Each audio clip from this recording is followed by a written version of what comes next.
টি-20 সিরিজের দাপট, ওয়ানডে সিরিজে ভরাডুবি, 2 সপ্তাহের ব্যবধানে অস্ট্রেলিয়া দেখে ফেলেছিল মুদ্রার দুই পিঠি। সমালোচনার চাপটাও একেবারেই কম ছিল না।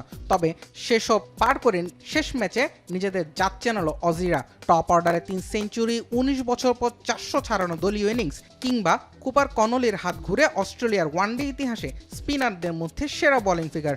ম্যাকের গ্রেট ব্যারিয়ার রিফ এরেনায় দেখা গেল সবকিছুই। শুরুটা অবশ্য করেছিলেন ট্রাভিস হেড এবং মিচেল মার্শ। দুই ওপেনারের ব্যাট থেকে পুরো সিরিজে আসেনি রান। হেডকে নিয়েই সমালোচনা ছিল সবচেয়ে বেশি। সেটার জবাব দিয়েছেন ব্যাট হাতে।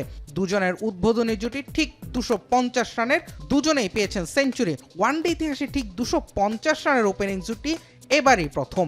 আর অস্ট্রেলিয়ার হয়ে অষ্টমবার দুই ওপেনার পেয়েছেন সেঞ্চুরি। মিচ মার্শ আউট হলেও রানের চাকা সচল রাখেন ক্যামেরন গ্রিন। সেঞ্চুরি পেয়েছেন তিনিও। শুরু 3 ব্যাটারে সেঞ্চুরির ঘটনা ক্রিকেট দুনিয়ায় ঘটল দ্বিতীয়বারের মতো। এর আগে 2015 সালে এমন কিছু করেছিলেন দক্ষিণ আফ্রিকারই ব্যাটাররা। প্রতিপক্ষ ছিল ওয়েস্ট ইন্ডিজ। অস্ট্রেলিয়া ইনিংস শেষ করেছে 431 রানে। তাতেই নিজেদের ইতিহাসে দ্বিতীয় সর্বোচ্চ রানের দেখা পেয়েছে 6 বারের বিশ্ব চ্যাম্পিয়নরা। এর আগে 2006 সালে দক্ষিণ আফ্রিকার বিপক্ষে 434 রান করেছিল অজিরা। সেটাই এখন পর্যন্ত তাদের ইতিহাসে সর্বোচ্চ।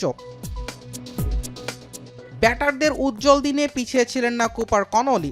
বল হাতে এই লেগ স্পিনার নিয়েছেন 5 উইকেট, যেটা ওয়ানডেতে অস্ট্রেলিয়ার হয়ে সবচেয়ে কম বয়সে 5 উইকেট নেওয়ার নতুন কীর্তি। সেই সঙ্গে 22 রানে ফাইফার সম্পূর্ণ করে অজি স্পিনারদের মধ্যে সেরা বোলিং ফিগারটাও নিজের করে নিয়েছেন কনলি। পেছনে ফেলেছেন শেন ওয়ার্ন এবং ব্র্যাড হগের 5 উইকেট নেওয়ার কীর্তিকে। অজিদের দুর্দান্ত দিনে দক্ষিণ আফ্রিকা হেরেছে 276 রানের ব্যবধানে। একদিনের ক্রিকেটে প্রোটিয়াদের জন্য সবচেয়ে বড় ব্যবধানের হার এটি। পেছনে পড়েছে 2023 বিশ্বকাপে ভারতের বিপক্ষে 243 রানে হারের রেকর্ড। আর অস্ট্রেলিয়ার জন্য এটি দ্বিতীয় সর্বোচ্চ ব্যবধানের জয়। তাদের সবচেয়ে বড় ব্যবধানের জয় এসেছিল নেদারল্যান্ডসের বিপক্ষে 309 রানের ব্যবধানে। আর একদিনের ক্রিকেটের রেকর্ড বুকে অজিদের এই জয় দখল করেছে 6ষ্ঠ স্থান। 2023 সালে শ্রীলঙ্কাকে 317 রানের ব্যবধানে হারিয়েছিল ভারত। সেটিই এখন পর্যন্ত আছে সবার উপরে। জুবায়ের আহমেদ, এখন।